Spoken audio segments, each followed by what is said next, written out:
Great. Well, welcome everybody. We're so pleased to see you for today's Douglas County Commissioners business meeting, July 22nd, 2025. Before I call the meeting to order, we'd like to invite up Pastor Jason Vandeveer for the invocation. Pastor. Good afternoon. Let's pray. Heavenly Father, we just thank you so much for your grace, your goodness. Lord, the many blessings that are so obviously upon us, especially here where we are. And Lord, we know that we surely don't deserve anything, Lord, but you are good. And so, Lord, we ask, as we come before you this afternoon, we ask for you to be here, Lord. You're not only in places of worship, but Lord, you are in all places and in government. And Lord, you've established government for the good of people, all people. And so, Lord, we pray for peace here. We pray for wisdom. We pray that you would bless those presenting and presiding. Lord, that you would just continue to work, that you would draw all men to yourself. We love you, Lord. We thank you. And it's in Jesus' name that we pray. Amen. Thank you so much, Pastor. With that, I'm going to go ahead and call the meeting to order. If you'll all rise and join me in the Pledge of Allegiance, please. I pledge allegiance to the flag of the United States of America and to the republic for which it stands, one nation, under God, indivisible, with liberty and justice for all. Thank you for that. Attorney Garcia, do we have certification of the agenda today? Yes, sir. County Attorney's Office reviewed all items on the agenda, and the board has appropriate jurisdiction over these matters. Great, thank you. And do any commissioners have disclosures for items on this agenda? No, sir. No. And I have none either. I will remind the public, we will be keeping order in this hearing room. This is a hearing room for public business for the people of Douglas County. No outbursts will be allowed, signs, placards. You will be given an opportunity for citizen comment for each agenda item, and then certainly as time allows at the end of the meeting. Again, we will maintain order and begin with our ceremonies and proclamations. Today, first, we have our 2A 2025 Older Adult Initiative Grant Recognition. Jennifer D'Ambrosio from staff. Hi, Jennifer.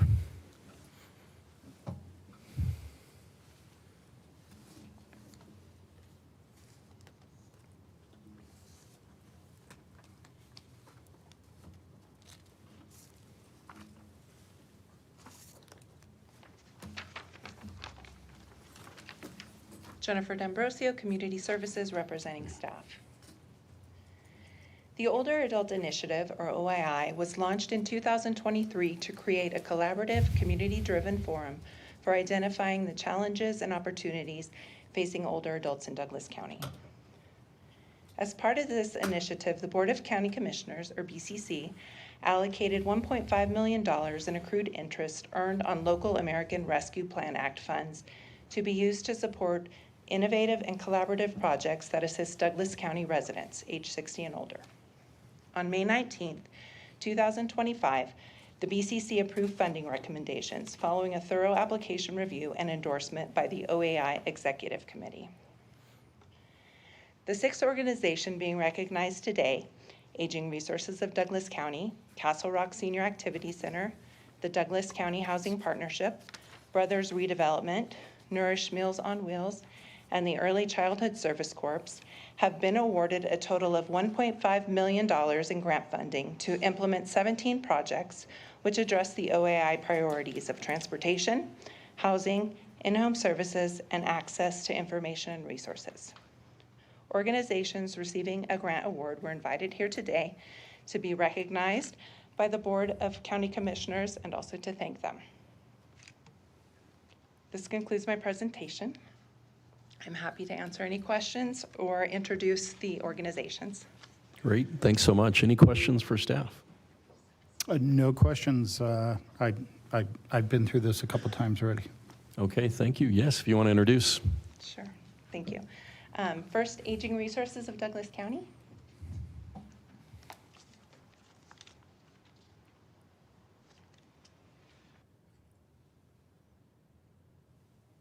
Carrie, if you'd like to say a couple words. I guess I'm speaking now. Welcome, Carrie. Good to see you. Good to see all of you. And, you know, when thinking about these grant funds, 18 years ago, when I started working with seniors in Douglas County, my number one goal was to help our residents age with respect and dignity. These grant funds mean so much to not only myself personally, but to the organization because they're local dollars that you have given to our local residents. And that really says a lot. We're very thankful. We have some big goals set, but the most important thing is the older adults living here in Douglas have another funding stream that will give them independence and the ability to stay in their homes longer. So thank you so much. Thank you. Brothers Redevelopment.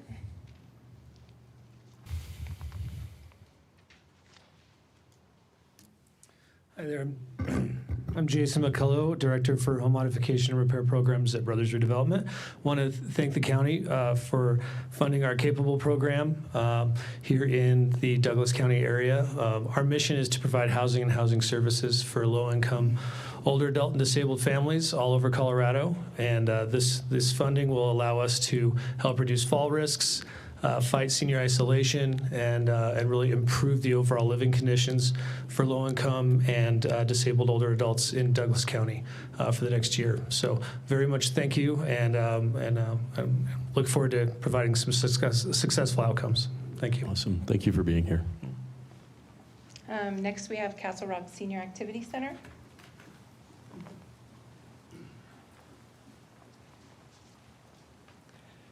Good afternoon. My name is Steve Lockwood. I'm a volunteer at the Castle Rock Senior Activity Center, and I just wanted to come along with Shannon. Where'd you go? And thank you, folks, for all your support over the years. We've been helping the senior community here for over 50 years with transportation and not in-home care, but calling people that are shut-ins. We do about 1,000 member rides every month, accumulating more than 10,000 miles every month, shuttling people that would otherwise not be able to provide their own transportation. We also do 100, 200 activities every month to make sure that our seniors stay active. So thank you very much for your generous support. Thank you. Thank you. Thank you for being here. Anyone else? Douglas County Housing Partnership.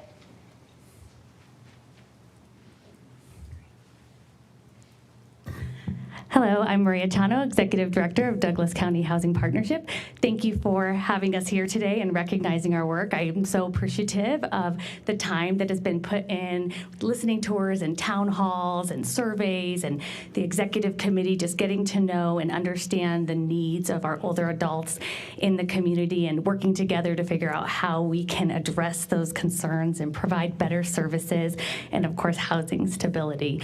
The grant awards that we're receiving right now are going to allow us to employ a housing navigator so we can ensure that folks who are at risk of losing their housing or experiencing housing instability know who to contact and have someone working with them to connect them to resources. And then the other aspect is to collect more information and supplemental data about the housing needs for our older adults. So these are very important funding opportunities that we're matching with other funds that come from some of our jurisdictions that are part of the partnership. So again, thank you very much. I appreciate you. Thanks, Maria. Appreciate you as well. Any additional? Two more. Okay. Early Childhood Service Corps.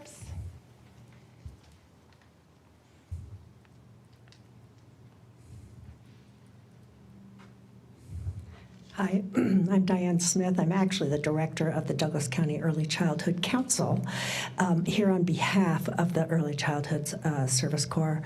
Lisa Armeo wasn't able to come today, and I have to tell you, you're missing out because she is one of the most dynamic people I've ever met. But I really wanted the opportunity to thank you for really considering the blending of two really important groups, looking at our older adults, of which I am one, and their needs for remaining active and vibrant and connected to the community, and our early childhood, our child care programs that are essential to support our workforce and the development of our children. So I just really appreciate the opportunity to thank you for funding the training of older adults to be able to work with our youngest children. Thank you. Thank you, Diane. And I think we were in your new offices the other day. Commissioners got to tour Lansing Point. Yes, it's a great space. I'm especially thankful because my old space had no windows. And so now I'm not working in a cave anymore, so it's fabulous. Thank you. That helps. Good. Good to see you. And lastly, we have Nourish Meals on Wheels. Welcome. Thanks. Hi, I'm Sue Palmer. I am a volunteer member of the Board of Directors of Nourish Meals on Wheels. And thank you very much for recognizing all of these people for the importance of helping seniors age in place and with dignity. We started delivering meals to Douglas County last February, and a year ago, February. And it's really just, it's so important to help people be nourished. Food is medicine, and we're very happy to be here and very thankful for your support. Great. Thank you for being here. Anyone else? Okay. Seeing none further, I'll bring it back to the board for any questions or comments. Well, no comments from me, Mr. Chairman, but I sure do think it's something that we should be celebrating. We held a wonderful town hall, if the public hasn't seen it yet, I don't know, maybe a month ago or so, focused specifically on the older adult initiative and many of the things that the county and even our partners are doing to assist our older adults in Douglas County. And it was very well received, very well attended. And if you haven't got the chance, it is available to go back and watch at any time. But really the work that we put into as a county for transportation, meal assistance, mental health, recreation, just such a long list. And may I specifically even call out in-home modifications for someone who's had a family member go and pass from ALS, Alzheimer's, other terrible diseases. Those in-home modifications can make such an incredible difference in the lives of a person and in their families to be able to stay at home as long as possible when struggling with an issue like ALS. And having the assistance there, the tax credits, and the good people that will come into a home and just make that home more livable for a longer period of time. It's incredibly impactful for the people of Douglas County. I'm very proud of the work that Douglas County does in it. So kudos to the commissioners who laid a lot of the groundwork prior to me coming here, and it's something I think we're just continuing to work on and improve and make sure that we are reaching the older adults all across our county. Thank you, Commissioner Van Winkle. And I'm going to take a point of personal privilege and beat George to the punch because he won't say this, but this is really his initiative. The Older Adults Initiative was a leadership project that you brought to the Board of County Commissioners when you showed up here, and you made a commitment to the seniors in our community that we can do better. And that's a tough bar because we were already doing really well. And I think about Carrie Erickson and Aging Resources and all of the great nonprofits here that have been doing great work for a long time. But as our county has continued to grow, George, I think you recognize that that need was expanding, and certainly in districts beyond just yours. And making sure that we had services in Lone Tree and Parker and Highlands Ranch in my district and in Kevin's was something you supported. So I know you met with thousands of older adults, conducted a series of meetings, and landed on these grants. And so we are indebted to you for your service to the seniors in our community. And I would just add that you know, in all the research, I think the biggest feedback we heard was transportation, and peer support. We know that longevity metrics really follow the ability for seniors to connect with peers, people that are in their same age range that they can spend time with and socialize with. And having that can sometimes be difficult for Douglas County seniors. I think the other big piece is just getting to that pharmacy, getting to your doctor's appointment. You know, some of those basic things that we all assume people can get to, but you know, you might be challenged from a site standpoint or just from an ability standpoint to get from point A to point B. So really excited that all of these partners are really helping in transportation, social emotional connection. And I'd be remiss if I didn't mention two really exciting programs that have just been so successful thanks to our citizens. The first is Link on Demand, and I have to give all the credit to the city of Lone Tree for really thinking up this wonderful program where any citizen without charge can have access to free rideshare. Our vision in terms of our challenges with public transportation, recognizing that our citizens don't really take buses and they don't really take light rail. They do like this notion of rideshare. So I'm really proud that this board has elevated Link on Demand in partnership with Lone Tree. And as of today, we now have a successful month or so of operations, about 3,500 trips and a 4.9 out of 5-star rating from those trip takers. So we're really excited that that's working out, particularly for older adults. We'll never hear all the good news stories that people are having because they get a free ride to where they need to go. And I also want to, in addition to Lone Tree, really elevate the people of Highlands Ranch and HRCA. We now have a really great program at the Highlands Ranch Community Association Rec Centers called Bridging Generations, where older adults that might be looking for peer connections, peer support, and ways to give back can share their experiences with young people. So it is a childcare opportunity. We know that childcare is really expensive and really tough for some families, a lot of families. But being able to just go to HRCA, drop your kids off in a safe, pre-screened environment with individuals that can care for kids, but also pass on that legacy of service, particularly our older adults that are veterans. We think that'll be really special. So more good things to come, but George, thank you for your leadership, and we're looking forward to what's next. And there is stuff next. I would just remind my colleagues, this is really just phase one. These awards that we see today that came forward for recognition, this really is the answer to what can we do now? What can we do on this year's budget that we know can have an effect? But the work isn't over with by any means. Again, the core needs of transportation, housing, some variety of in-home care, in-home services, as well as the peer support that you mentioned. There's still so much out there that we know has to be done. We still don't know how to do it. And I really appreciate Jen Eby, Allison and of course Jennifer for the good staff work to help along with everybody who's on the Older Adults Executive Committee, several of whom we heard from today, under the idea that we know there's more work. What is that work? Instead of just taking it from this vague idea and turning it into an actual real program that can actually be budgeted and can be measured, and where we can actually put rubber to the road, sometimes literally. It's these things that we're still working on.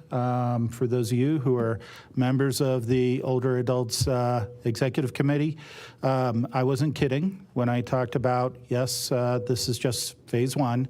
These are the near-term wins that we could pursue. There's still the midterm, which I still don't think we know what the heck that is.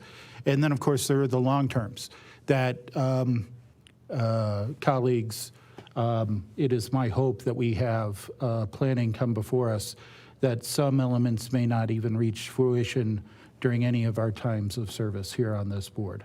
And it'll be our successors that are actually executing. It's that planning that I do have in scope to wrap our arms around and advance, even if it is just the first step of a 100-mile walk. So, hey, thanks, fellas. I really appreciate you listening to me.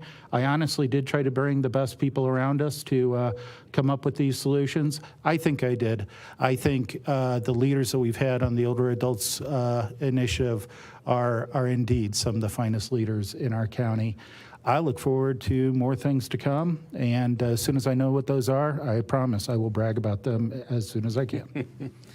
Thank you, Commissioner. Well, today is about recognizing the grants, so if you are a recipient of a grant, if you can stand up so we can recognize you with a round of applause.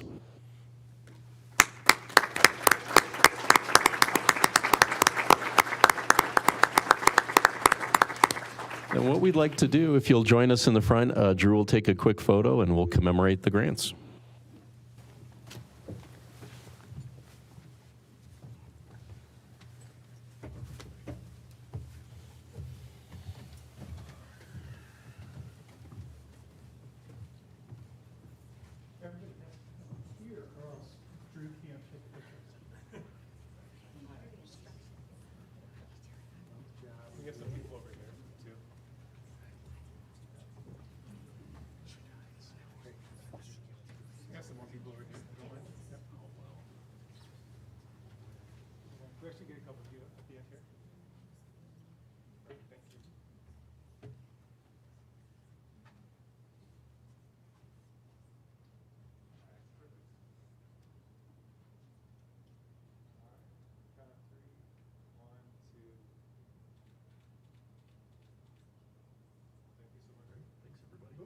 Thanks, guys. Appreciate it.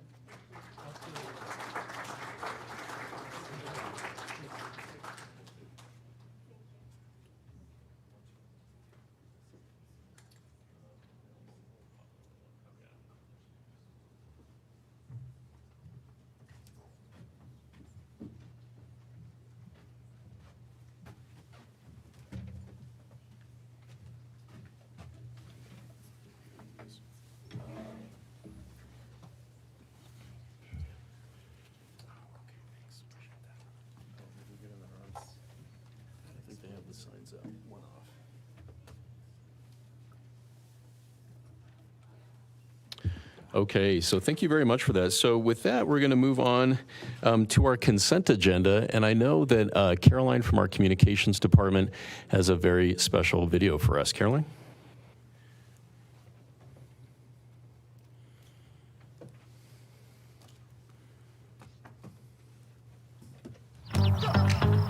Here we are in beautiful northwest Douglas County near Sterling Ranch on this iconic landscape. Can you hear it?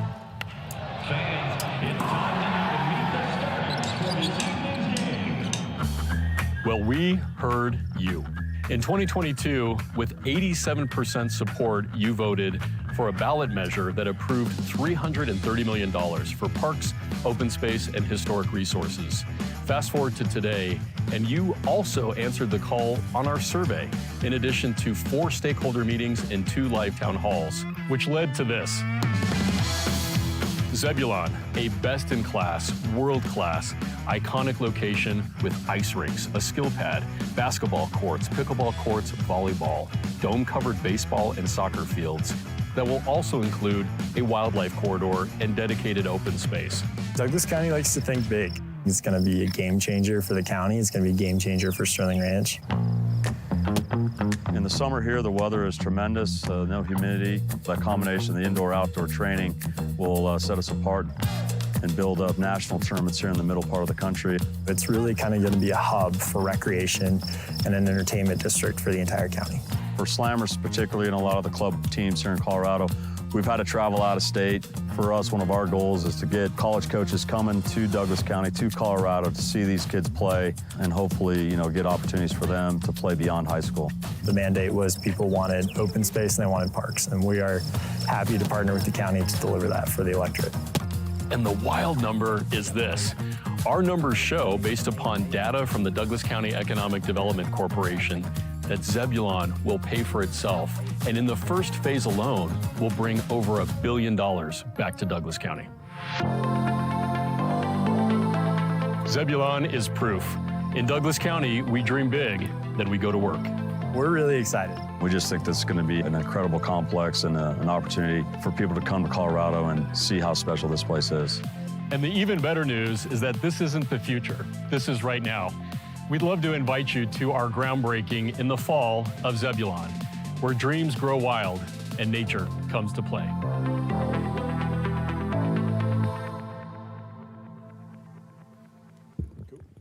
Great. Thank you so much, Caroline, for that. So with that, we're going to move on to our consent agenda. And first, I'll ask if there is any citizen comment related to any item on our consent agenda. Is there any citizen comment? Yes, ma'am. If you want to just state who you are and where you're from, please. Good afternoon. My name is Laura Thomas. I'm a resident of Highlands Ranch. I'd like to remind the board that in August of 24, you all did a survey asking the citizens how they wanted to use the money from the open space tax. Over 4,000 people responded. The highest priority was for open space. 69% said open space. When it came to geography, the lowest priority for recreational facilities was District 3, and the lowest approval rating for youth sports was District 3. Zebulon is planned to be in District 3. There's a lot of questions the citizens have. Who owns this land? If Douglas County does not own this land, will Douglas County be paying to use this land, and how much? I'd like to read a paragraph that was attached to the contract for Kimberly Horn from the county attorney's office. Are they aware of the environmental issues on this site? Should we include the likelihood of having to redesign or make significant modifications due to such concerns, and CDPHE, which, folks, is the state health department? I'm not sure if we need to do it here for the design, but definitely for the construction. So I think you all need to tell the public what are the environmental concerns on this land and who will be responsible for paying for the mitigation. Was there a competitive bid process to decide who would get this initial contract? Were there public meetings that determined that Phase 1 would be 125 acres? Because originally you all told the public this Phase 1 was going to be 46 acres. When was the public meeting that decided what amenities were going to be on this property? Most importantly, how is this going to be funded? As an 8-year county commissioner, I'm familiar with the budget, and I do not see where there is money for the county to pay for this project. Are you going to ask the public to go into debt, or are you going to use certificates of participation where the county goes into debt, but the public doesn't have a say in that matter? On July 1st, you all went to an executive session, and Attorney Garcia and Kevin Van Winkle made comments about the executive session involving negotiations with the municipalities.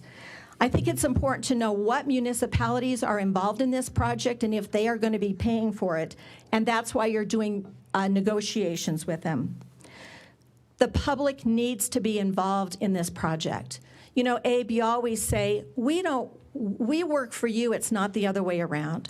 And so I am asking that you not approve this today, that you include the public before you make more decisions. Thank you. Thank you, ma'am. And we are not going to do any outbursts, folks. If you do have outbursts, we'll ask you to do that in the hallway. Apologies that your park project in Highlands Ranch was not approved, Ms. Thomas. Obviously, the 10,000 people that attended the live town hall on Zebulon, I think, was fairly significant. Yes, ma'am. Good afternoon. My name is Kelly Mayer, and I'm a parent of many, homeowner and resident of Highlands Ranch for 28 years. I am asking you to hold off on approving the $410,000 contract for Zebulon's Phase 1 site design until there's clear public process around funding and environmental risks. This project was introduced as a public-private partnership using limited open space funds, but now we've learned it may require $130 million in taxpayer-backed debt through COPs that don't require voter approval. That's a major shift from the original pitch, and the public deserves transparency before any more spending moves forward. According to your own 2025 citizen survey, only 49% of residents believe the county is transparent when setting budgets and policies. Approving this contract today without addressing the debt plan confirms that skepticism.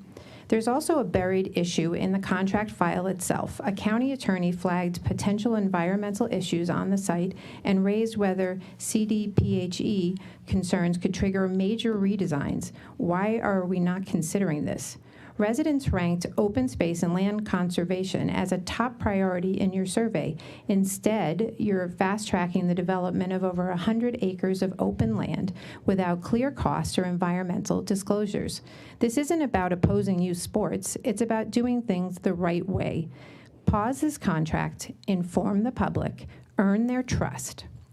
A contract like this may seem routine, but it's a green light that sets the whole project in motion. If you care about good governance, transparency, and public trust, then slow down and let residents weigh in before you break ground on something they may not want or can't afford. Thank you. Thank you, ma'am. And again, we're going to ask for no outbursts, please. That's your second warning, ma'am. Yes, sir.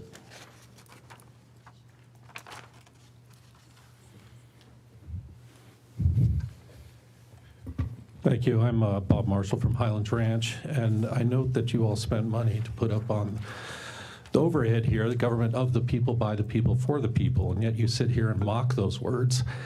You just got shellacked, 71-29, pushing forward on home rule, and yet you're going to shove this Zebulon project down everyone's throat, especially in District 3.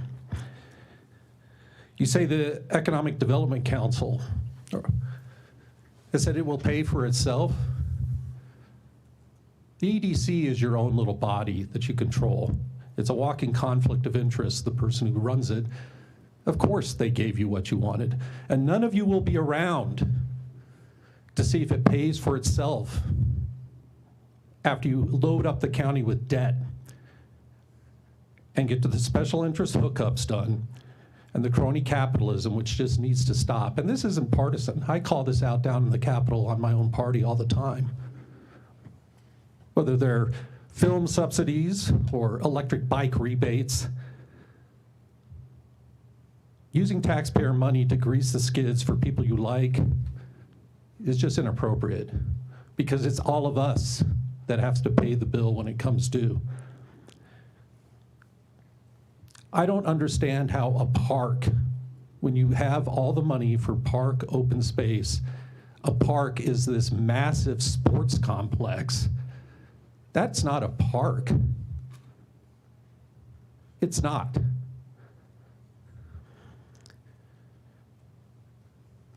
So I ask that you really reconsider closely, because your history so far has been abysmal on saying that you know what the people want. I'd slow down, I'd make an effort, and I'm really asking Commissioner Van Winkle to think it through, because this is going in your district. And I don't think the constituents there are going to be happy paying for this for decades so that kids can have a massive sports complex that wasn't within the rubric of the money they authorized. Thank you. Thank you, sir. Additional comments? Yes, ma'am. My name is Kim Turnage. I'm here today from Highlands Ranch, and I would like to point out that I'm one of the 50% of unaffiliated voters in Douglas County. I'm here today to ask for increased communication and transparency around the proposed Zebulon project. Today on the consent agenda, there is a $410,000 expense for Phase 1 planning. Citizens have repeatedly asked about the total cost of this project, and the board has not directly answered that question. It will pay for itself is not an answer. Citizens are looking for dollar figures and timelines. Additionally, we're wondering why this board is pursuing this project at all.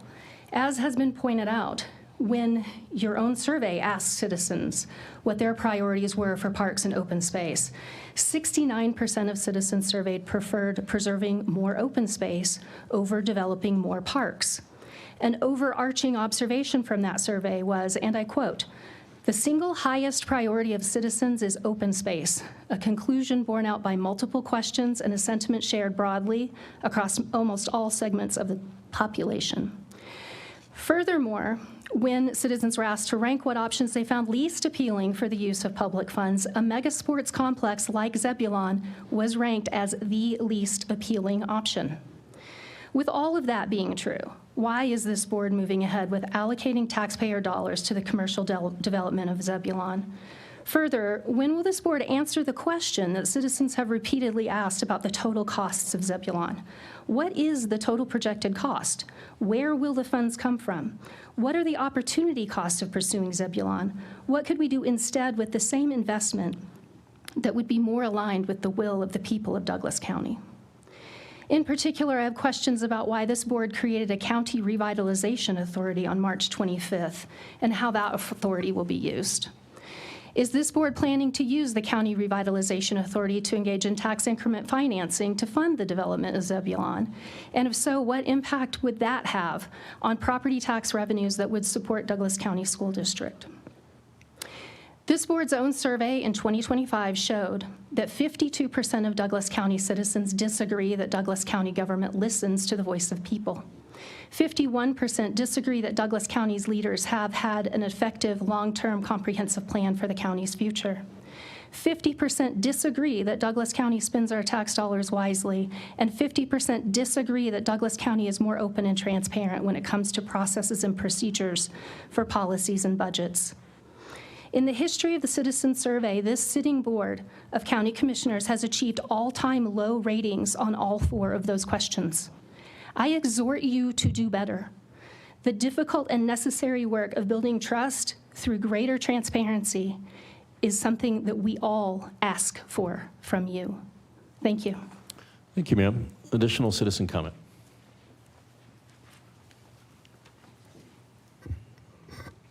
Hello, Commissioners. My name is Aiko Browning. I'm a resident, a citizen, a taxpayer, and a homeowner in Douglas County.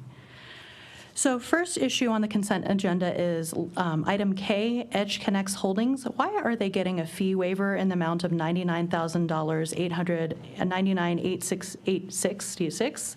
Why do they need to have those fees waived in order for them to bring their business to Douglas County? Those are dollars that could be used for the county good.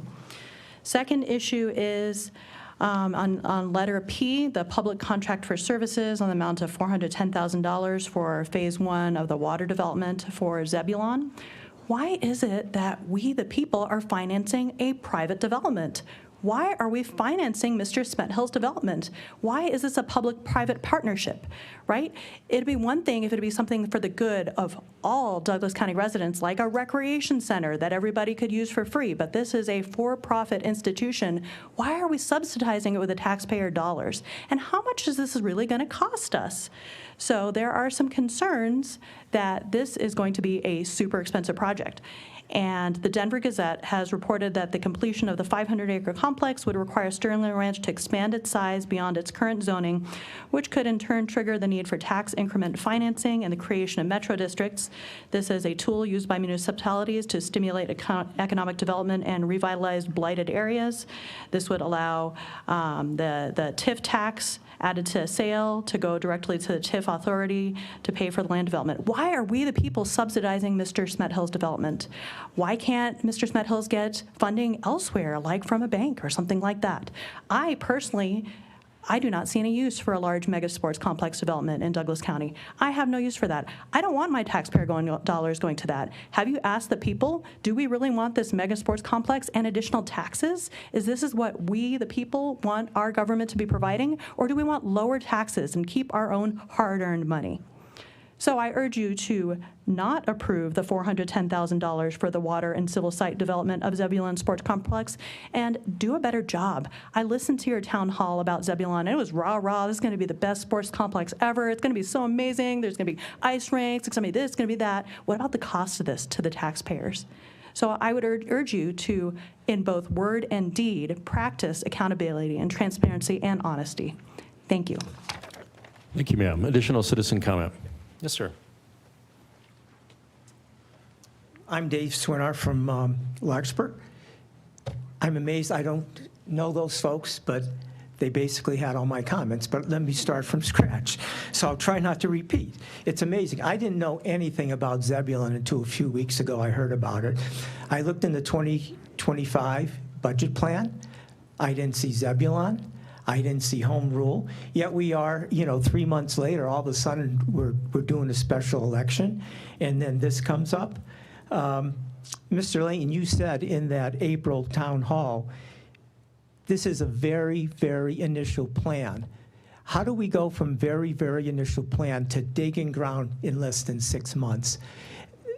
This is being rushed, just like home rule was rushed. How did that work out for you guys? So what I want to, without repeating, it's a rush. It's moving too fast. And what I'd like to understand is, as other folks said, you don't have a firm understanding of the cost, the sources for that, for paying for this, the revenue streams. The water issue is murky.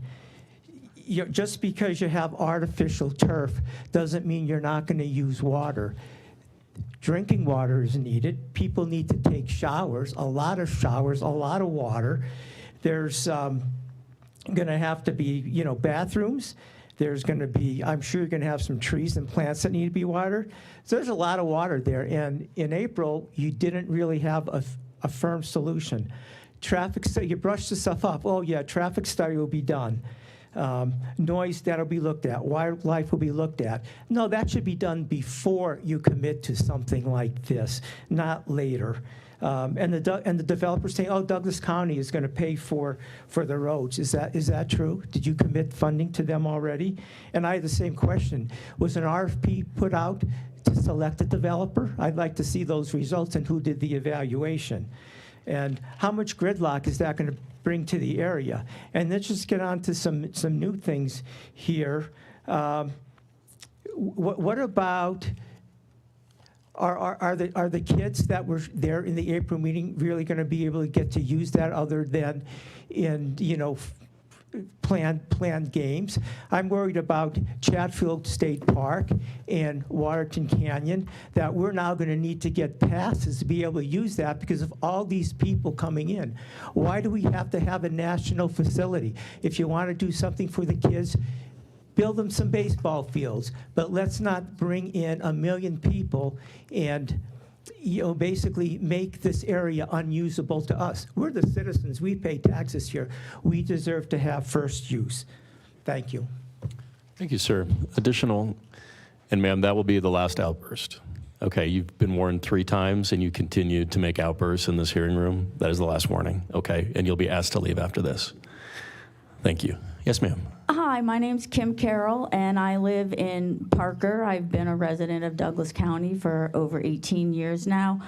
I also did not pay very much attention to Zebulon. I hadn't seen it in the news very much.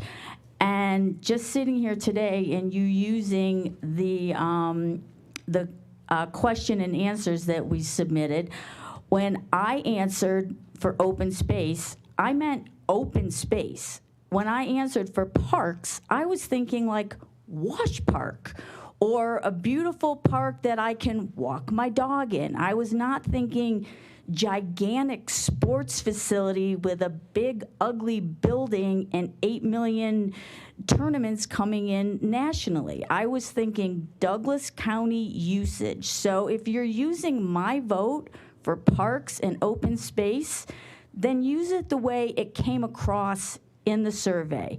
Open space is open. Parks are parks. They're not gigantic sports facilities. So I also urge you to take a step back, listen to what we have said, and maybe listen to the actual survey instead of in your head thinking, well, a park could mean baseball games, and by baseball games we mean inviting people nationally to a gigantic field, and let's have 30 pickleball courts instead of 4 pickleball courts, because we already have tons of pickleball courts in Dougco. But if you're using the survey, then I would like to say that my idea of a park is not y'all's idea of a park. Thank you. Thank you, ma'am. Any additional citizen comment? And we'll take maybe 2 more. Yes, ma'am.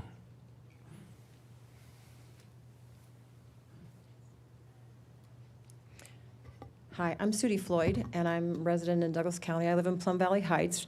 I will be right over the hill from the EVOC Center to Zebulon, so it will be sort of in my backyard. I'm not going to repeat what everybody has said. I value all the comments that have been made, and I wish and I hope that you will take them to heart. I I think that's been misinterpreted how you're relaying what you're receiving, like this last lady just said, what we wanted. In your video, you said, we've asked for it, you're getting it. Yet I hear repeatedly, whether it's in social media, in different conversations, this isn't what we asked for. And I plead with you to actually have a town hall or to have a work study group where you actually listen to the people, that you ask us what we want and you ask if we're happy with the pictures you've presented, because that's not what I'm hearing we want. And how are you going to pay for that? Are we okay with that? Because what we're asking for, you're not providing.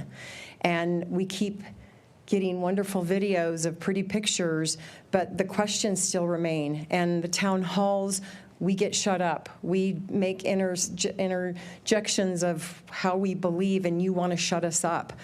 That's not we the people, that's you. So please listen to us and give us a voice and give us a place to say what we want, and then take that and try and make something of it, not make something of it and shove it down our throat, because we do have to live here. Your jobs will be over and you'll be gone, and we live with what you've done, with the traffic, with the light pollution, with the people, with the hopefully not bankrupt situation, because several have already gone that direction. But I ask you, please listen to us and do something about it. Give us a voice, because you're not. Thank you. Thank you, ma'am. Additional citizen comment. This will be our last one on consent. Yes, ma'am. Good afternoon. My name is Kim Keene. I live in Larkspur. First Sandstone Ranch, then Home Rule, now Zebulon, all crammed down our throats, all rushed, no discussion, no public input. We're kind of tired of it. How much of the public even knows about this? I didn't even know about it till 2 or 3 weeks ago, and I've been trying to figure it out. And I read a lot, and I'm an informed citizen, so I'm guessing most of the people in the county don't even know about this yet. I, too, answered the survey. Same thing. When I think about open space, I think about Sandstone Ranch and how great that is, 5 minutes away from my house. I love to go hiking there. It's beautiful. The reason I moved to Douglas County 14 years ago is because they were committed to having the highest percentage of open space of any county in the state. That's why I moved here. I like it like that. I don't want more congestion. I don't want more roads. I don't want worrying about where our water's coming from. I like it the way it is. You guys are always saying Douglas County has the best open space. It's the safest county. It's the most prosperous county. We have the best health care, all of that. How is this Zebulon project going to enhance any of those things? It's not. Please reconsider. Please vote no. Thank you, ma'am. So with that, I'll bring it back to the board, and I'm wondering if our staff, maybe Doug DeBoard, our county manager, would like to speak to some of the budget issues.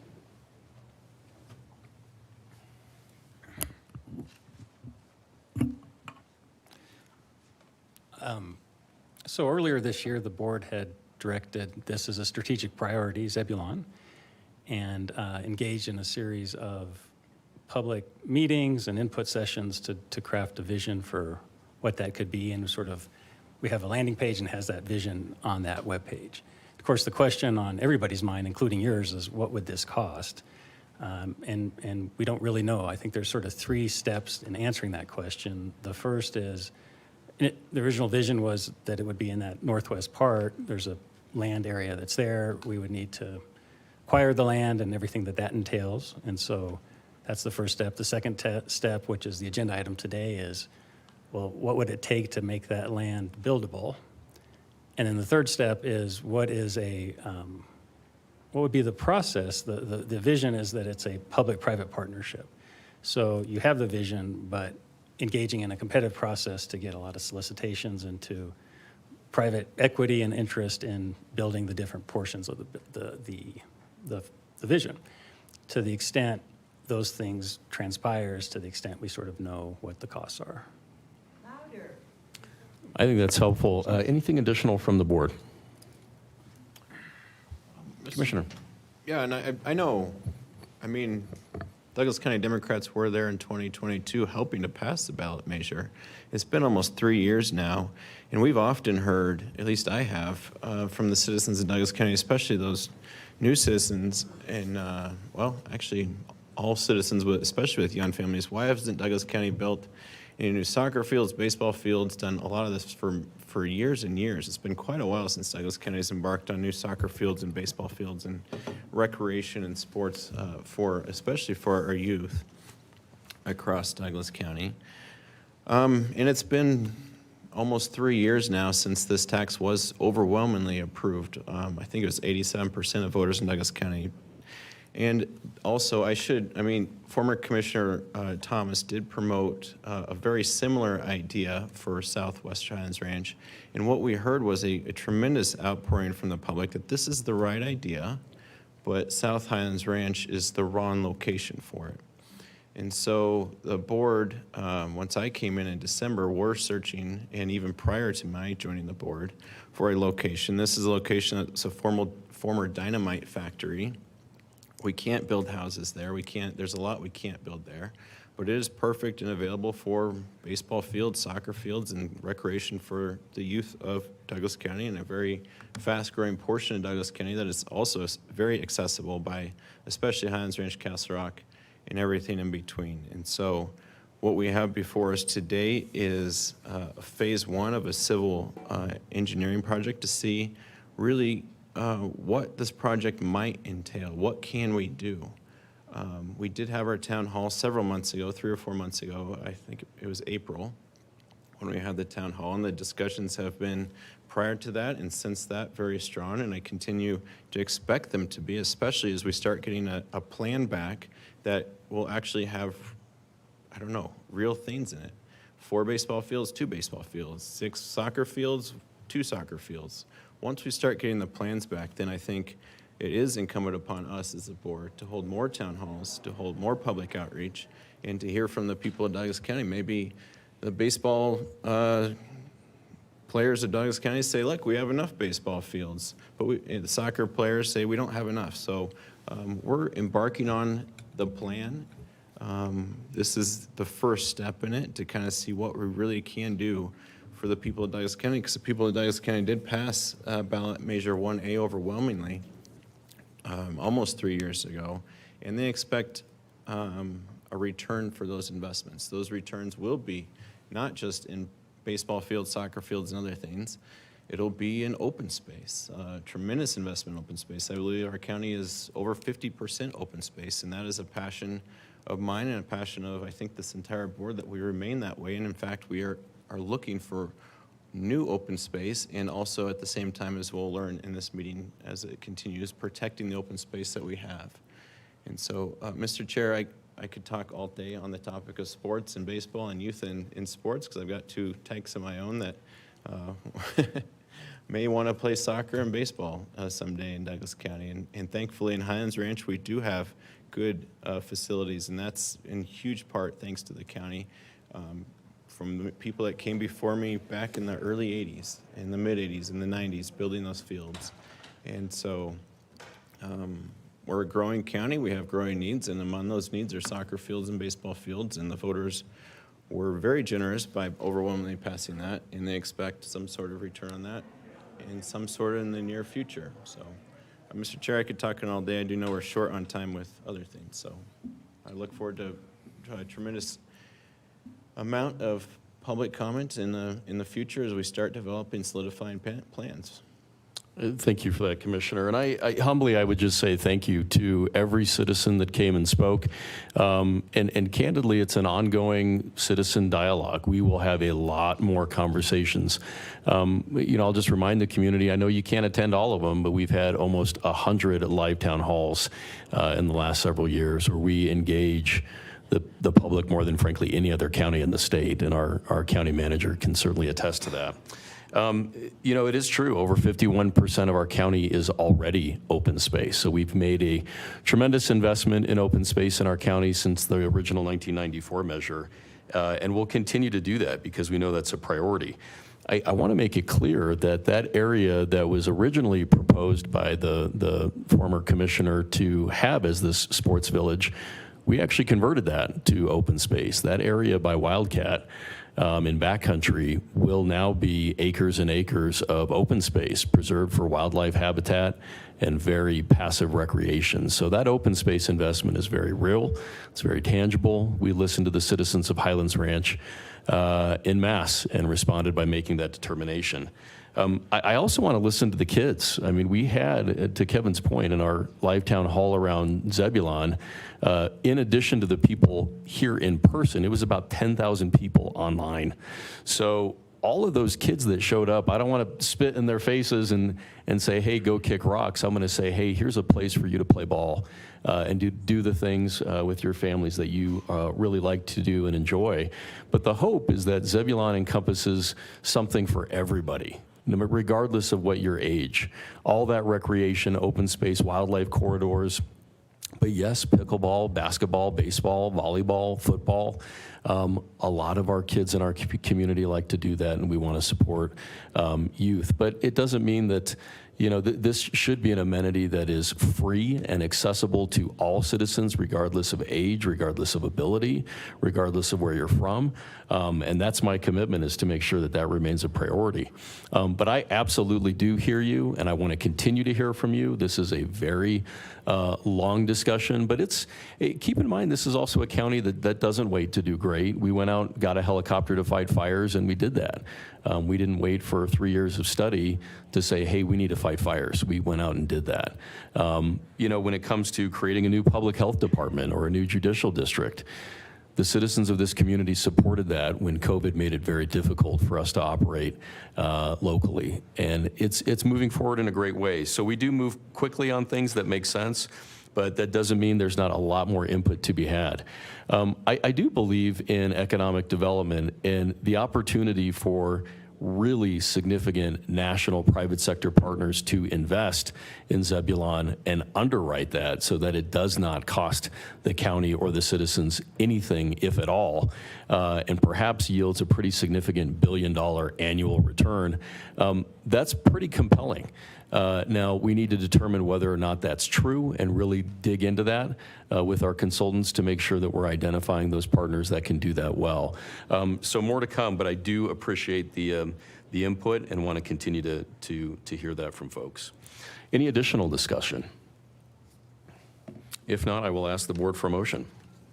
In my 11 years in municipal and county elected office, this is easily the longest consent agenda I have ever had. Hey, do we want to pull item P off the consent agenda? Because I can make a motion. I think we're okay. I'm okay with the motion as is. Maybe this is. We thoroughly discussed it. Obviously, we discussed it. If it pleases the board, I do have a motion to approve I do have a motion to approve the requests in all items A through U of the consent agenda. Second. So we have a first and second on the floor. Any further discussion? Seeing none, all those in favor signal by saying aye. Aye. Aye, and that carries unanimously.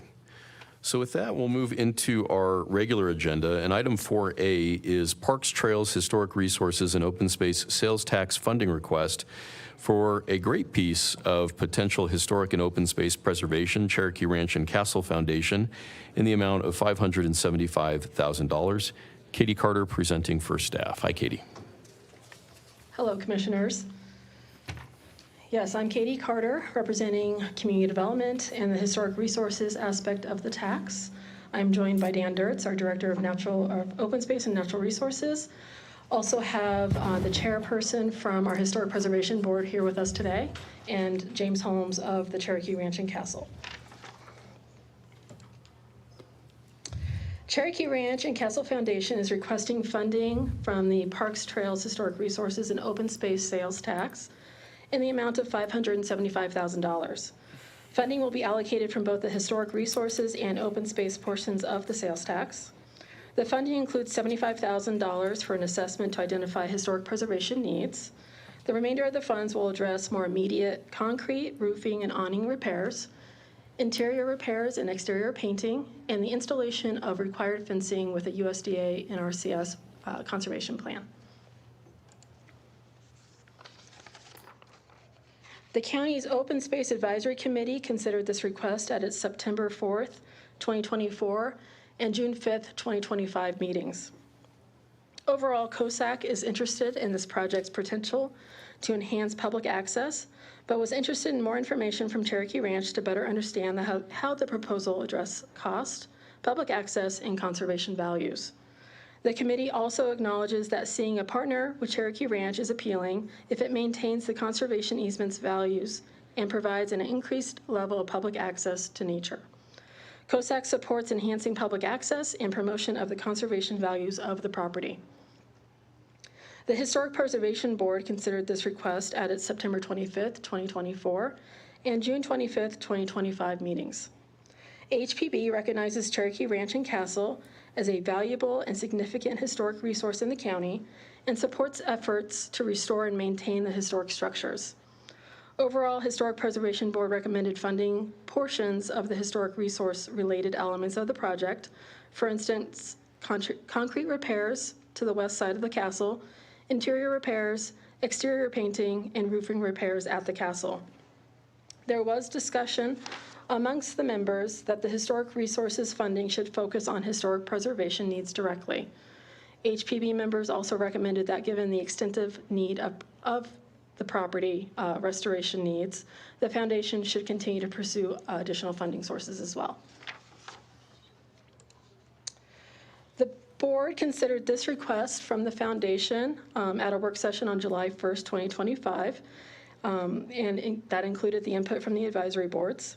The overall direction was to proceed with the funding request with specific portions funded by either open space or historic resources, or a combination of both funds.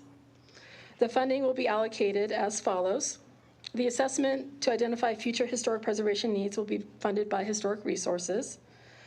Projects to address immediate concrete, roofing, and awning repairs, interior repairs, and painting will also be funded by historic resources. And the installation of the USDA in RCS fencing will be funded by the Open Space Operation and Maintenance Fund. The Castle Foundation also confirmed the process by which the county commissioners will appoint 2 members to the foundation board of directors, which is also reflected in the agreement provided today. The Board of County Commissioners may approve the funding MOU with the Cherokee Ranch and Castle Foundation today in the amount of $575,000. Staff is here for any questions you may have. As I mentioned earlier, James Holmes, Executive Director of the Castle Foundation, is also here to address the board. Wonderful. Thank you, Katie, for that presentation. I know we're a little past our 2:30 mark, but would like to invite Mr. Holmes to come up and speak unless the board has any questions for Katie. Okay, Mr. Holmes. My name is James Holmes, and I have the honor of being the Executive Director of Cherokee Ranch and Castle Foundation since 2015. And I'm here to speak on behalf of Jeff Batten, our board president, who's present with us, and other board members who may be joining us online, our staff, and 97 dedicated volunteers who make our programs possible. I always say that Tweet Kimball was a person of extreme faith. I think if you think about someone who spent 45 years really creating this magical place that was her home, Cherokee Ranch, and at the end of that time, before her life ended, to have the desire to basically provide this for the people of Douglas County, and as she would say, for all of those who would come. That led her to a wise decision, I believe, which is to partner with Douglas County on the conservation easement on Cherokee Ranch, beginning in 1995 and concluding in 1996. Our job going forward has been to uphold Tweet's vision and the legacy of Tweet Kimball as an important figure in Cherokee, in Douglas County. We take very seriously the conservation values and have worked closely with the county commissioners and staff since the founding of the foundation to manage the property through our engaged partnership. And the historic preservation has always been one of those things that have been of high value to us, but a difficult puzzle to solve. Tweet was asset-rich, not particularly cash-rich, and so for us, it's always been a matter of figuring out how to make the foundation sustainable and how to fulfill her broad vision. Through the partnerships with the county, and I want to share just a couple because I think sometimes the idea that we might be an island, a ranch behind a fence, is not exactly how we've operated. A couple of examples in the past, we've worked closely with Michael Alexander with the Office of Emergency Management to do a helicopter jump training as an example on the ranch. We've partnered with Arthur Griffith and Sean Owens in the past on various highway projects, including the expansion and widening of Highway 85 in the last couple of years. And one that's near and dear to my heart personally was our work with the Douglas County Sheriff's Office to immediately provide a place for a major fundraising event for Detective Dan Bright when he was shot while in service, and supporting his wife Christine and being able to get some immediate funding to address their needs. And of course, the program that we've carried on beginning in 2015 started with your colleague, the late Roger Partridge, which was the 4-H livestock grant program, whereby we donate up to 2 bull calves to 4-H students that qualify through the process of the Douglas County Fair Foundation, and $1,000 of support to raise those animals for the fair. So very timely with this week in our county fair coming. I offer these examples just to share with you the many ways that we feel like we're a central part of the community. And the idea that we were going to formalize the participation of the board and a citizen-appointed member of the board to do what we've done in the past, which is working with the county oftentimes in emergent needs. But I think the 4-H grant is a great example of how we can work directly with commissioners to create programs that benefit the public. And so it's just a great honor that you would consider this request. We are eager to begin the work and to begin the engagement with the board as a participant on our board. And we believe that Cherokee Ranch, which I think is a central part of the community, a jewel of the Rockies, as Tweet Kimball so aptly named it, we see this as a new turning point, broader exposure to our community, more participation, and leveraging your funding here with a $250,000 private grant we received at the end of last year as a matching grant with the 70s Ranches and Mr. Bob Lemke, and the USDA project that was referenced in the presentation is a matching grant from the USDA. So we thank you for your time and consideration. Thank you so much, Mr. Holmes. If you can stay tight for a second, I would love to just personally thank you, certainly on behalf of the county as well. I know that when the Community Foundation launched, and I see Kirsten from the Community Foundation here, you were very quick to make sure that that was a place where that critical organization benefiting all the nonprofits in our county could launch. But you look out in terms of scope, and I'm looking at the Castle Rock. Many people don't realize there's an actual castle, a magical castle in Douglas County, surrounded by open space and some of the most scenic vistas you could ever see in Colorado. In the minds of many, and we heard from COSAC and Historic and many other citizens, how important this jewel of the Rockies is to our county. In my mind, this is a response to that call to protect those critical jewels, protect that open space, protect those vistas, the wildlife corridors, and all of that great open space out there. I know you host hundreds of events, and I often say, greatest good for the greatest number. Which entities and organizations are serving the most of our citizens? And Cherokee Ranch and Castle has really cast open the doors to serve just thousands upon thousands. So a very special place, but I like to analogize to the Highlands Ranch Mansion, which is very different in many respects, but also kind of similar. Has those wonderful historic antecedents. And, the leadership up there were able to kind of reinvent and reinvigorate the Highlands Ranch Mansion and preserve everything that's special about it, but it is really up to date, and the foundation is secure and the infrastructure is sound.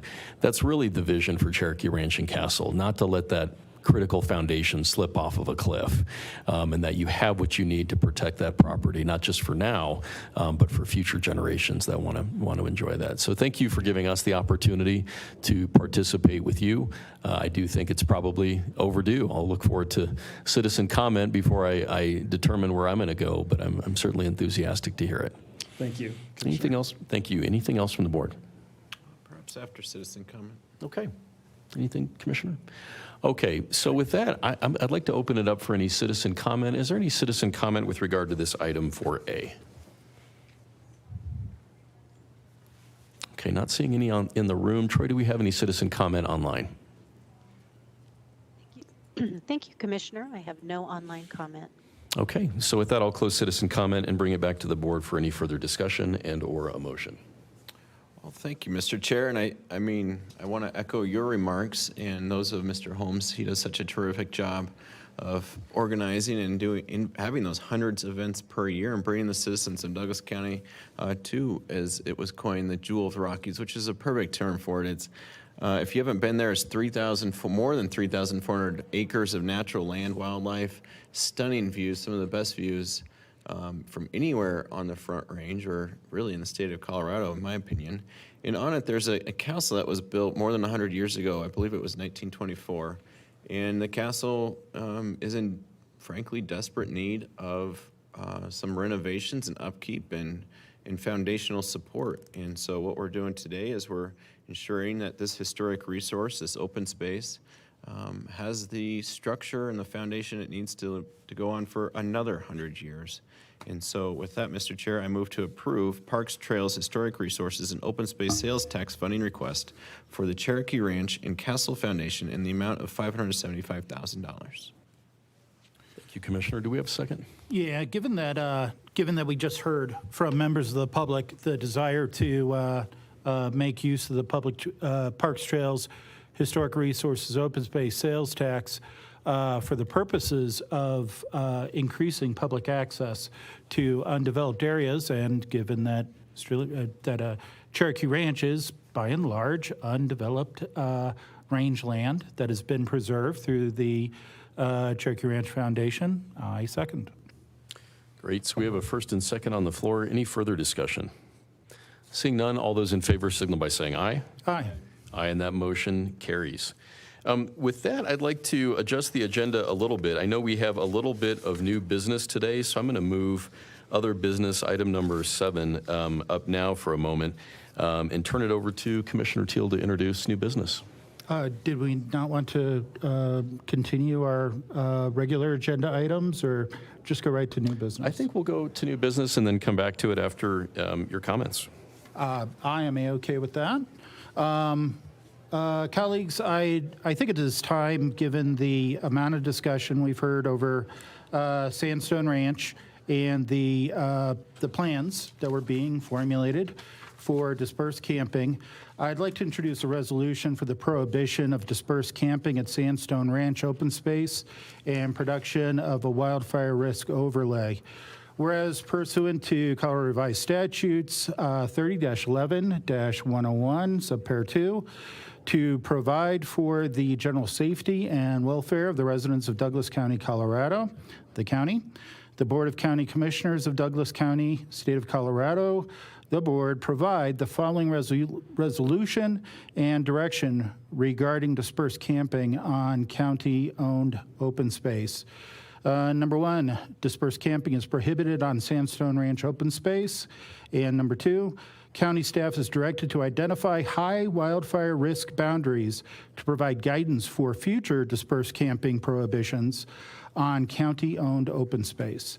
Be it resolved by the Board of County Commissioners of the County of Douglas, State of Colorado, dispersed camping at Sandstone Ranch open space is prohibited, and county staff is directed to evaluate wildfire risk and establish high wildfire risk boundaries to provide an overlay for future dispersed camping prohibitions on county-owned open space, introduced this 22nd day of July 2025 in Castle Rock, Douglas County, Colorado.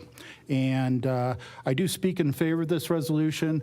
I think we've heard vigorous public input, And after further analysis of the apparent wildfire risk that we have here in Douglas County, as well as at least an initial analysis of transportation infrastructure in and around Cherokee Ranch that would be able to accommodate a wildfire evacuation, I do speak in favor of this resolution and urge and I'm happy to make a motion to adopt if my colleagues agree.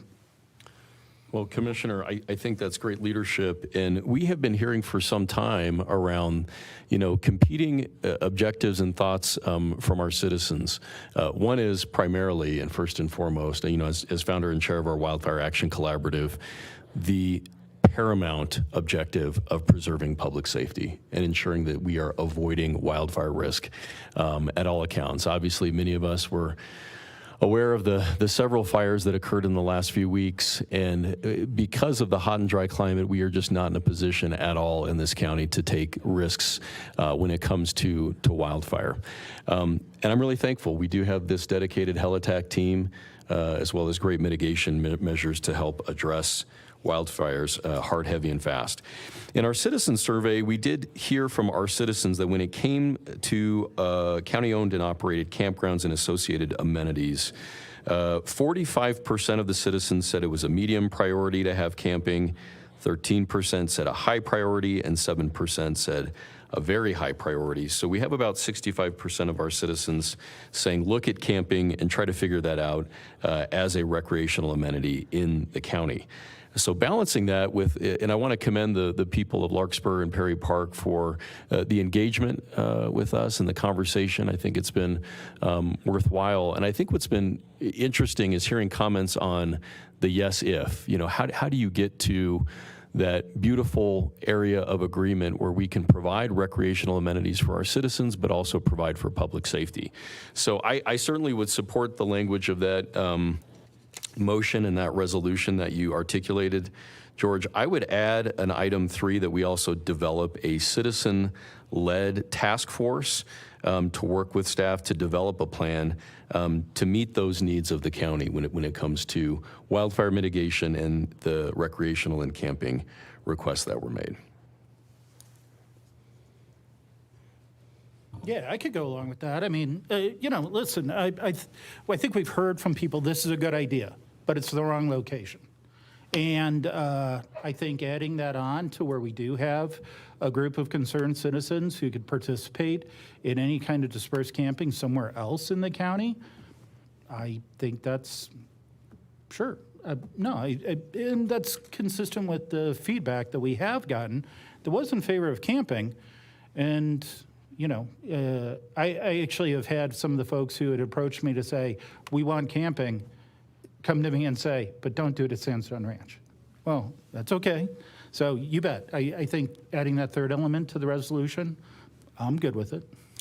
I appreciate that. And with our Natural Resources Department and Open Space Director, I think having that overlay of mapping with GIS to show really where that wildfire risk is, that wildlife-urban interface, and identifying best practices, truly best practices, whether it is licensing, educational requirements for anybody that wants to camp in Douglas County. It could be a potential way to educate folks that are interested in camping about the value of wildfire mitigation and protecting our public lands. But I do appreciate that friendly amendment. Commissioner Van Winkle, any additional thoughts? Yeah, I do appreciate the resolution. Appreciate you bringing it forward, Commissioner. I do plan to vote in favor of it. This is an idea that is very well intentioned in response to what we've heard from the people of Douglas County. Really, before I came to the board, since I've been on the board, this hasn't been a topic on any of our agendas and hasn't received any advancement beyond the idea stage. And given the public feedback we got from those living near and around Sandstone, I think it's just a good duty on our part to pass the resolution, make it perfectly clear, set it in stone, and move forward for the people of Douglas County to bigger and better things. Thank you for that. Is that a second? I second the motion. Great. So we have a first and second on the floor. Is there any other discussion? Seeing none, all those in favor signal by saying aye. Aye. Aye, and that carries unanimously. With that, we'll move back to our regular agenda, and we're going to go ahead and pick up with item 4B, which is a commercial lease agreement between Douglas County Board of Commissioners and the Sedalia Land Company for leased property at 6046-6142 U.S. Highway 85, Sedalia, Colorado 80135. I have Tim Hallmark on here, but I see Holly Carroll. Holly?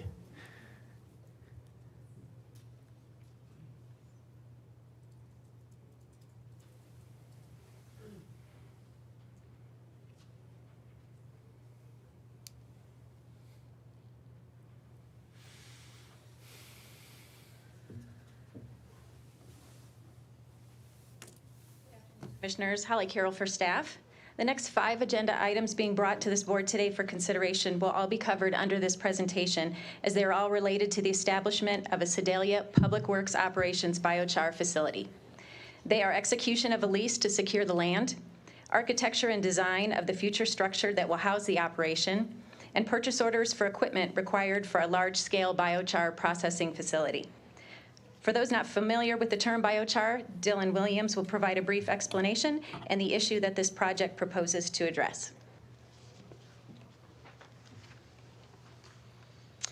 It's no secret that our forests have been in crisis for decades. A century of full wildfire suppression has left them dense and overgrown, increasing stress on trees. This makes them vulnerable to pest, disease, and large catastrophic wildfires. The Pike National Forest is a clear example. It was identified as a high-risk landscape for large wildfires in the wildfire crisis strategy. Recent increase in funding, stronger interagency collaboration, and most recently executive orders from the current administration are accelerating forest thinning and fuel reduction projects. This success has created a new challenge. The sheer volume of material being removed is overwhelming existing wood processing infrastructure. At a December 2023 Wildfire Action Collaborative meeting, Colorado State Forest Service and U.S. Forest Service partners highlighted this growing bottleneck. There are simply not enough local outlets to process undesirable, non-marketable wood. Transporting it long distances is neither sustainable nor cost-effective. Current disposal options are limited. For small local projects around the county, much of this wood just goes straight to the landfill, which is cost prohibitive. For projects on our public lands, poor quality wood can be trucked many miles for disposal. Most trees being removed are understory trees, too small to be accepted at sawmills, but too large to be mulched on the forest floor. There are also many trees being removed due to pest and disease that are undesirable at these facilities as well. One of the most popular methods of disposal on our Forest Service partners is creating burn piles. It's a familiar and accessible practice, but comes with significant challenges. There's already a backlog of thousands of piles across our forests right now. Conducting burns depends heavily on narrow weather and staffing windows. It's labor intensive, contributes to air quality concerns, and requires careful planning to manage risk. Most importantly, it does not eliminate the fuel entirely, meaning the wildfire hazard remains higher than if the material were fully removed. Biochar is a carbon-rich material made from forest waste through a process called pyrolysis. It's proven, scalable solution that reduces wildfire risk, improves soil health, and can even capture contaminants such as PFAS from soil and water. Biochar has the unique ability to transform low-value biomass into a valuable tool for land restoration and economic development. Biochar is more than a wildfire solution. It's a multi-benefit tool for land, water, and agricultural resilience. They can support mine reclamation, improve soil ability to hold water, improve soil structure and soil health so plants can access nutrients more effectively, filters harmful chemicals in water, including PFAS or forever chemicals. Biochar could accelerate revegetation on wildfire burn scars and disturbed areas like roadside projects. It can improve survivability of new plantings and can prevent flooding or drainage issues. With the right support, biochar can turn forest waste into public benefit.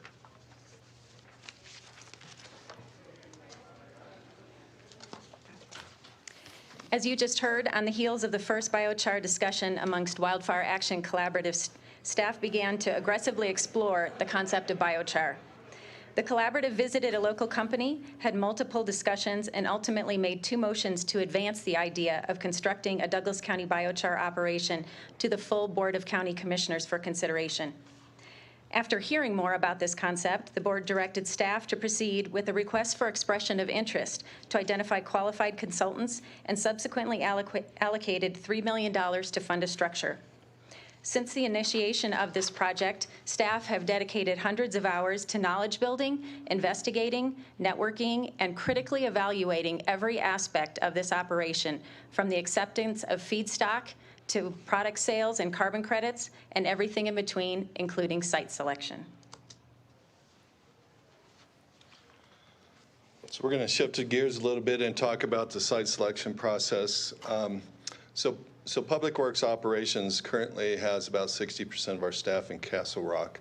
We share space with Fleet Maintenance, and that space is pretty crowded. So we started looking for an alternate facility to move at least a portion of Castle Rock staff out about 10 years ago. We purchased a property out at Moore Road with anticipation that that would become part of the future operation facilities for Public Works Operations, but land use changes over time made it apparent that that wasn't a great location for our facilities, so we shifted gears a little bit. This is a map of potential future growth in the county, which we use then to take a look at what staff sizes we'll need in the next 50 to 100 years. Combining the look at this map, we came up with the opportunity, and it was just a conversation between Jared Tanaka and the Sedalia landfill owners, that they had a property right adjacent to the Sedalia landfill, shown in orange on this map, about a 35-acre site that was a potential opportunity for us to look at purchasing in the future.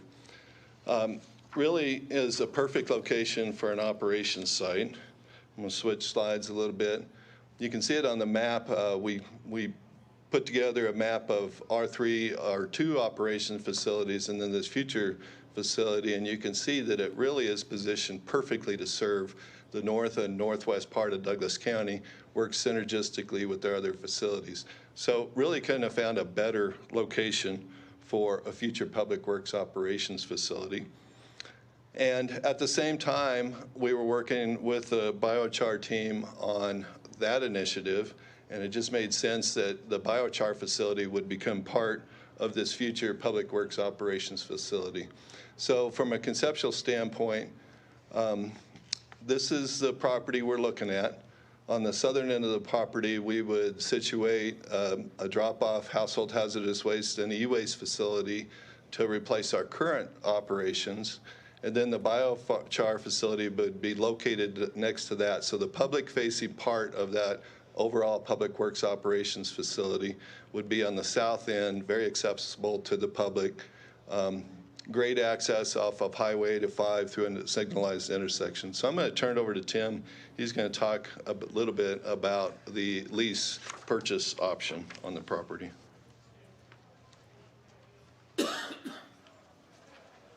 Good afternoon, Commissioners. Once the site was identified and flushed out a little bit, we did engage first off with a civil consultant to look at the feasibility, make sure the property would do what we needed to do for all these future operations. At that point, we got engaged with Sedalia Land Company, which is otherwise known as the Sedalia Landfill, to start talking about lease and purchase options on the 34 acres.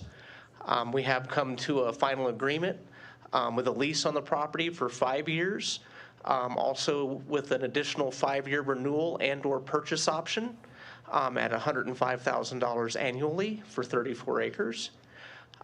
Once we have that lease in place and your approval for this project today, we'll also need to do an amendment to our current contract with DLH Architecture, who currently was kind of doing the site design and site development piece, and go ahead and add in the actual construction document piece for the vertical structure for the biochar facility.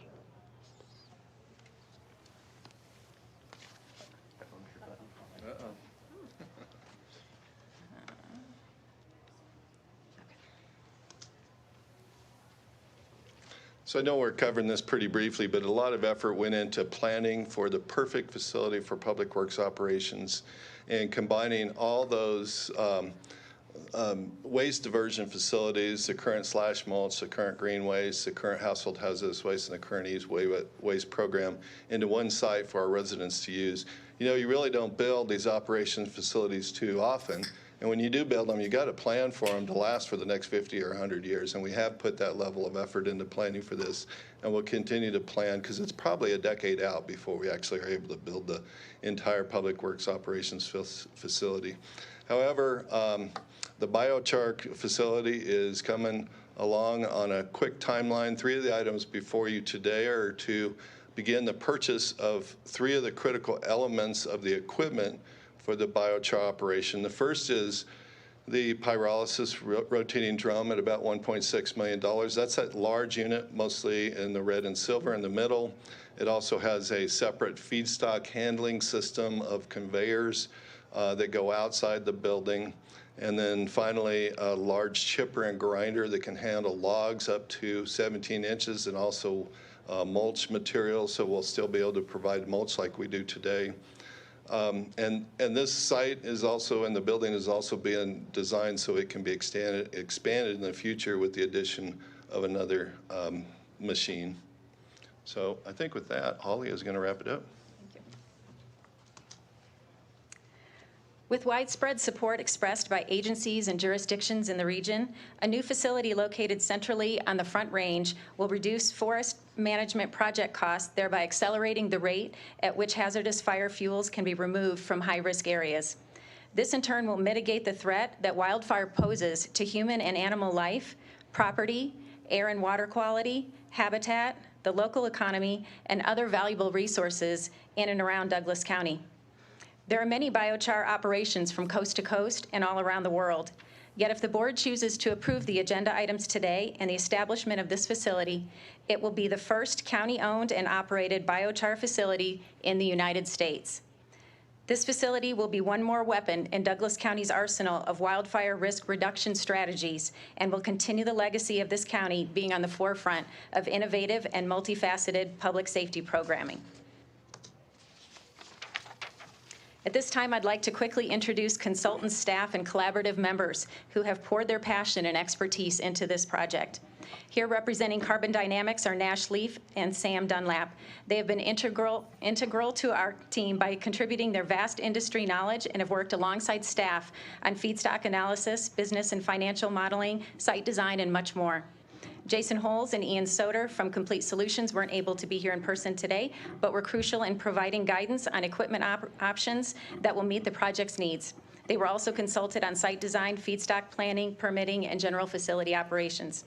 And last but not least, our internal working group is comprised of Dylan Williams, Tim Hallmark, Dan Roberts, Jared Tanaka, Tanya Dawson, Ken Worthington, Sarah Packard, and I. This talented and driven team proactively identified and volunteered for assignments to advance this board initiative.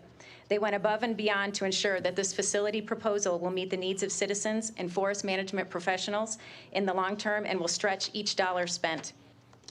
Members from the Wildfire Action Collaborative are listed above, some of which are in this room today. Many Douglas County offices and departments also participate in this innovative team led by Commissioner Layden, including Office of Emergency Management, Open Space, Building, Public Works, Communications and Public Affairs, Information Technology, Parks and Planning. If you're a member of the WAC and support this project, please stand. This team of impressive and respected innovative problem solvers has been steadfast in support of the county's efforts to establish a biochar facility. Each and every one of them have been devoted partners in advancing our shared strategic goal of enhancing risk reduction for Douglas County citizens and visitors and the broader region. Thank you for your time, Commissioners. We are all available for questions if you have any. Well, my goodness, I definitely want to open it up to the board, but this is one of those moments as a commissioner when, you know, the level of gratitude that I have to be able to serve the public and work with each and every one of you is truly tremendous. Thank you to the Wildfire Action Collaborative and the members that are represented here today. Your expertise and your engagement and your great ideas have lended so much to Douglas County and have served our citizens in ways that they may never know about. And it's the fires that didn't happen because of your great work and your energy. So tremendous thanks. But I do want to thank Carbon Dynamics Complete Solutions, and particularly you, Holly, for the amazing facilitation of our Wildfire Action Collaborative. Jared, Tim, Dan, Sarah, the entire team, you guys just grabbed onto this and really made it happen. And for us to be the first county in the United States to have a biochar facility is really significant. And that state, federal, and local partnership and excitement for what this means for our county is really significant. You know, in the WAC, we talk a lot about mitigation of those densely wooded areas. And what does that mean when people that are cash poor, land rich, go out to that Gamble Oak around their acreage and they mitigate it? Where do they take it? What do they do with it? Thanks to the county's 50% in-kind match, they're able to get that basically tinder off of their property. And now with this biochar facility with basically zero emissions, they can convert that woody biomass into a carbon product that can take PFAS out of the water and do a lot of other cool things in terms of water conservation that we're just beginning to wrap our minds around. So thank you for your leadership.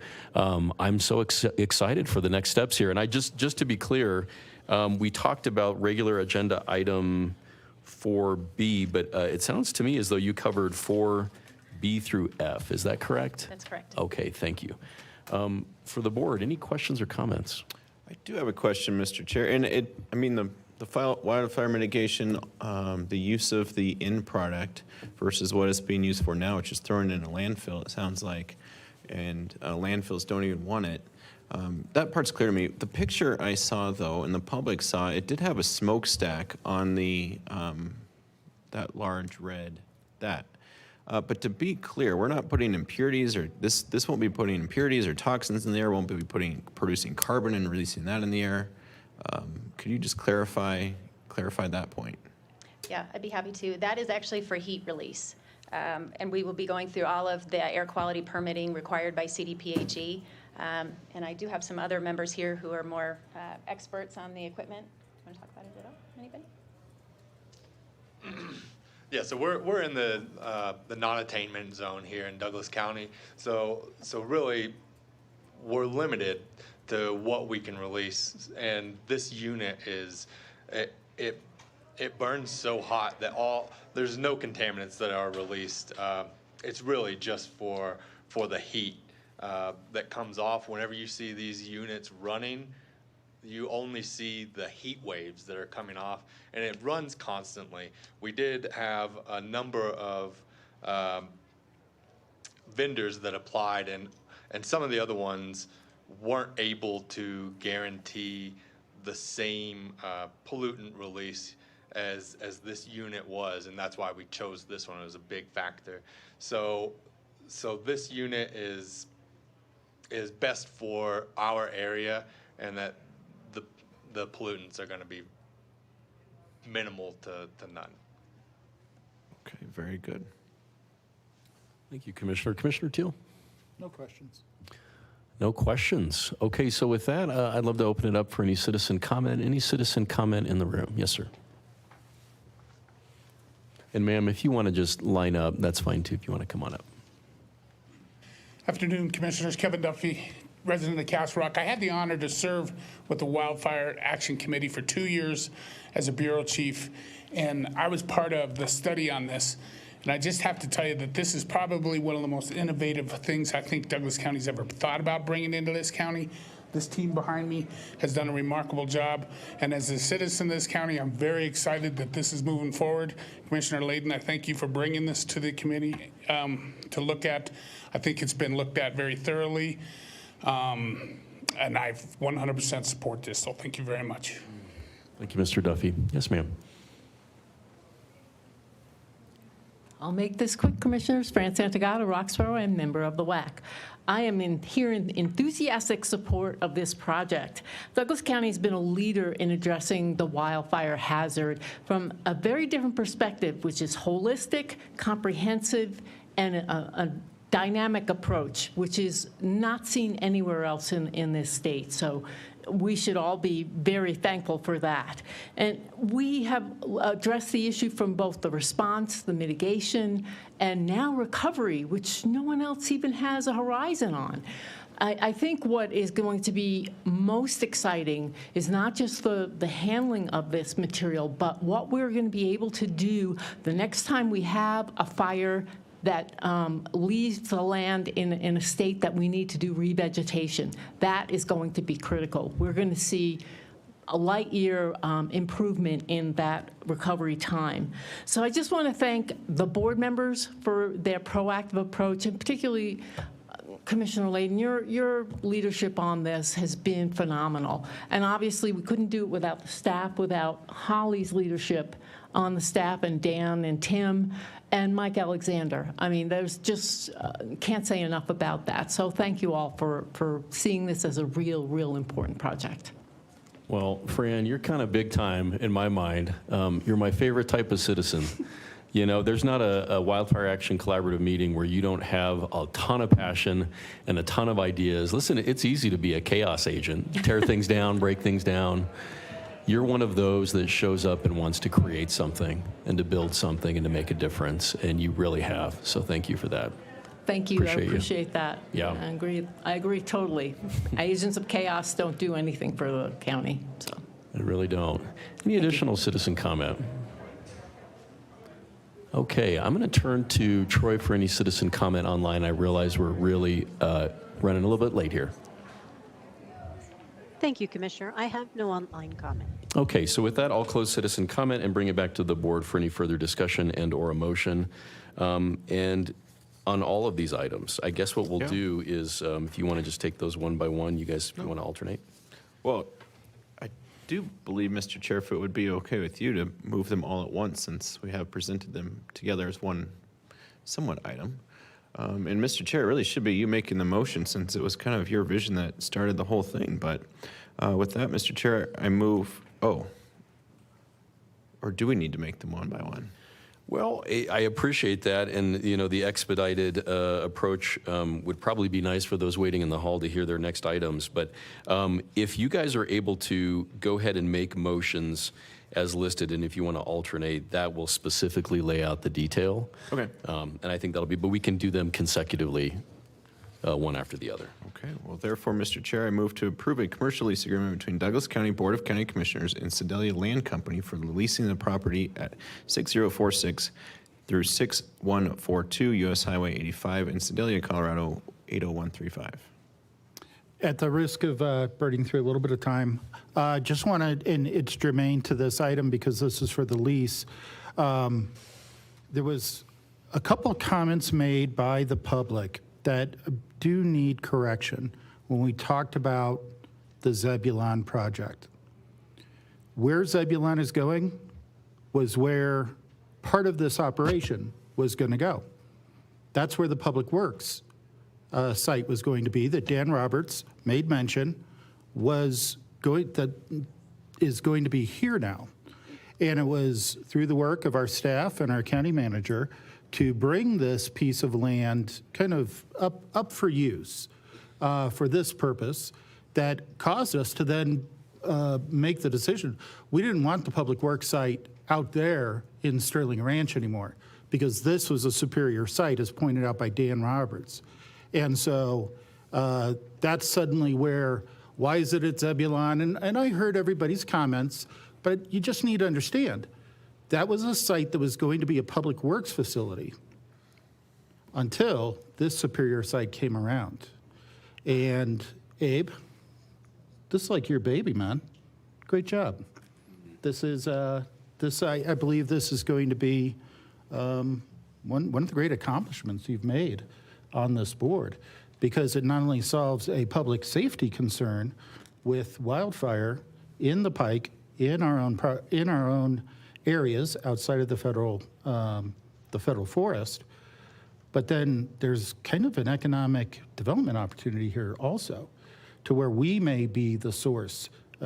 We are certainly setting ourselves up to be a major source of these processed carbon products that will be used, as you say, in filtration and other production activities. So it is my pleasure to second. Well, we have a first and second on the floor, and I refuse to take credit because you can't take credit. One commissioner has zero power. Really, you need to have the support of at least one other commissioner and hopefully two. And I am so thankful for this board, the era of peace and prosperity that Kevin brought here and for our county has been truly exceptional. And the ability to build things and do great things for our community is really, that's what wakes me up every day. So thank you for that. Any further discussion? Seeing none, all those in favor signal by saying aye. Aye. Aye, and that passes unanimously. Please, the board, I do have a motion to approve purchase order to Complete Solutions Consulting International Incorporated in the amount of $1,602,921 for the purchase of biomass energy techniques pyrolysis rotating drum model BET 31-PRD for the proposed Douglas County Biochar facility. Second.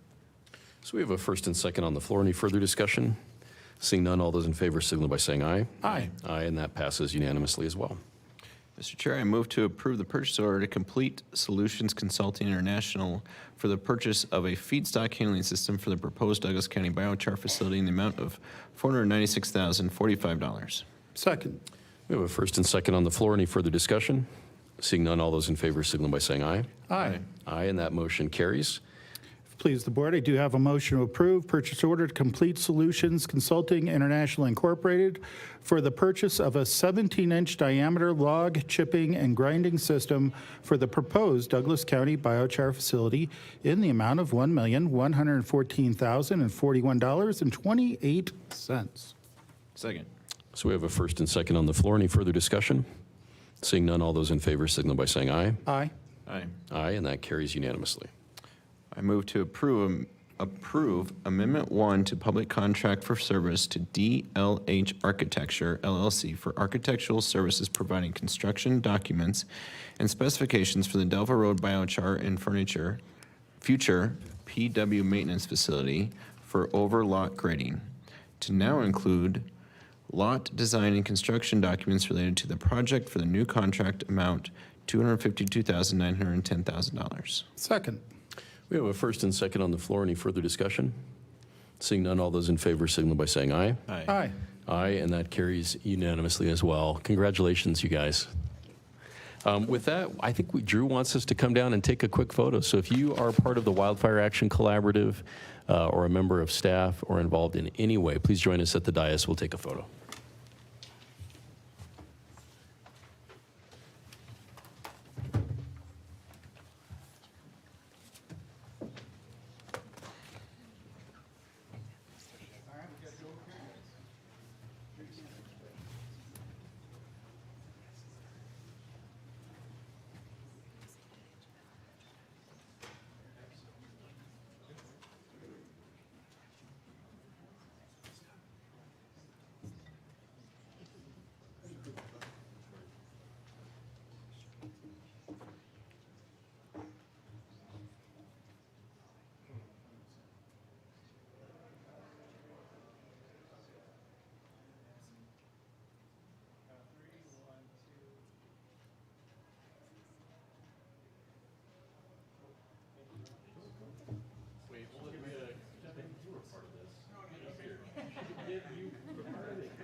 It pissed me off when you said you were right.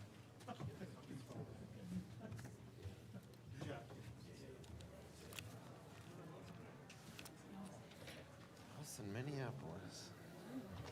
Boy.